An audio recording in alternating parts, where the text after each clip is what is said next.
सीमावर्ती निवासियों को सीमा पर बाढ़ के आगे अपनी जमीन पर खेती करने के लिए बीएसएफ ने प्रोत्साहित करते हुए सुरक्षा का भरोसा दिया है। सांबा में किसानों से बातचीत करते हुए बीएसएफ के आईजी दिनेश कुमार बोर ने कहा कि उनकी सुरक्षा के लिए अंतर्राष्ट्रीय सीमा पर एक सुरक्षा बांध के निर्माण की योजना को मंजूरी दे दी है। इस दौरान उन्होंने किसानों से कहा कि आप नियम के मुताबिक फेंस के पास जा सकते हैं और अपनी जमीन पर खेती कर सकते हैं। बीएसएफ पूरी तरह से आपका सहयोग करेगी। इतना ही नहीं, डीके बोरा ने इस दौरान पाकिस्तान को भी एक कड़ा संदेश दिया। आप भी सुनिए। कुछ आपके पॉइंट्स बताए गए थे जो माइक से, तो मैं आपको ये यकीन दिलाना चाहता हूँ कि हमारा जो काम है वो आप लोगों के लिए ही है और आप लोगों की सुरक्षा के लिए ही है और आपकी सुविधा के लिए ही है। कुछ नियम कायदे कानून होते हैं जो हमें ऑब्ज़र्व करने पड़ते हैं, क्योंकि बीएसएफ सिर्फ यहीं डिप्लॉयड नहीं है। बीएसएफ पंजाब में भी है, राजस्थान में भी है, गुजरात में भी है, बंगाल में भी है, असम में है, मेघालय में भी है, त्रिपुरा में भी है, मिज़ोरम में भी है। सब बॉर्डर पे है और सब बॉर्डर पे फेंस लगी हुई है।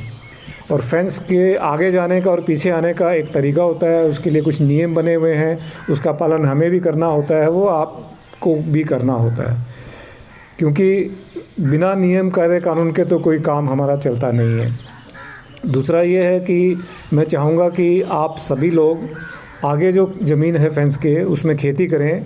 बीएसएफ आपको पूरा सहयोग देगी, और लेकिन कुछ नियम कायदे कानून होते हैं फेंस के आगे जाने के पीछे आने के, उसका पालन सबको करने की ज़रूरत है। वो पंजाब में भी हो रहा है, राजस्थान में भी हो रहा है, गुजरात में भी हो रहा है, सब जगह हो रहा है। वो एक ही नियम है सबके लिए, किसी के लिए कोई अलग नियम नहीं है। तो उसके लिए यहाँ पर, क्योंकि जो आगे खेती है फेंस के उसमें ज़्यादा इरिगेशन नहीं होता है, मतलब सिंचाई का काम ज़्यादा नहीं होता, तो इसलिए बहुत ज़्यादा आपको आने जाने की भी ज़रूरत नहीं है। फसल की बिजाई के समय आप जाएंगे, थोड़ी बहुत देखभाल के लिए जाएंगे और फिर कटाई के लिए जाएंगे, तो उसके लिए आपको पूरी सुविधा दी जाएगी। बीएसएफ आपकी सुरक्षा भी करेगी।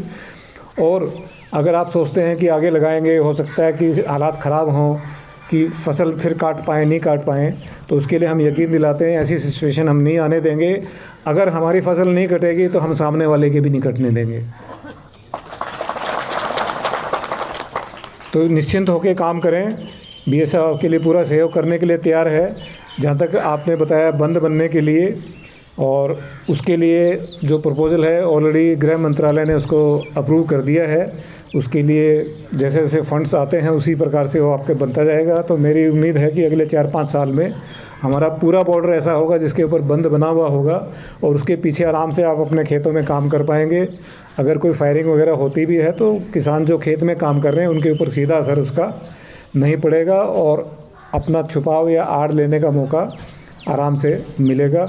और आपके खेतों के आसपास भी कुछ ऐसे हम सोच रहे हैं कि कुछ ऐसे बंकर बनाए जाएं कि अगर दिन में कुछ गड़बड़ हो तो इंसान उसके अंदर जो है शेल्टर ले ले, और रात को हम पीछे उसमें ड्यूटी कर लें। तो दोनों का मिला जुला काम ऐसा हो सकता है। ब्यूरो रिपोर्ट, इंडिया पब्लिक खबर। फिलहाल के लिए इस खबर में बस इतना ही। देश और दुनिया की ऐसी ही तमाम बड़ी खबरों के लिए हमारे YouTube चैनल को सब्सक्राइब करें और बने रहें इंडिया पब्लिक खबर के साथ।